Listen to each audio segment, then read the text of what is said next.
খবরদার ভিডিওটি টান দিবেন না। আমি দোয়াটি পড়ব, আপনারা শুনবেন, অথবা আমার সাথে সাথে ঠোঁটে ঠোঁট মিলিয়ে আপনারা পড়ুন।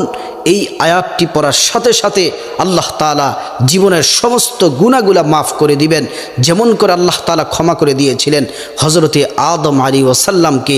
সেই আয়াতটি আল্লাহ তাআলা কোরআনে লিপিবদ্ধ করে দিয়েছেন। আয়াতটি আপনারা শুনুন অথবা আমার সাথে পড়ুন।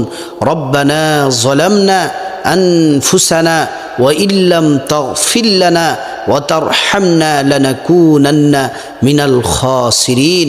আল্লাহ তাআলা আমাদের জীবনের সমস্ত গুনাহগুলা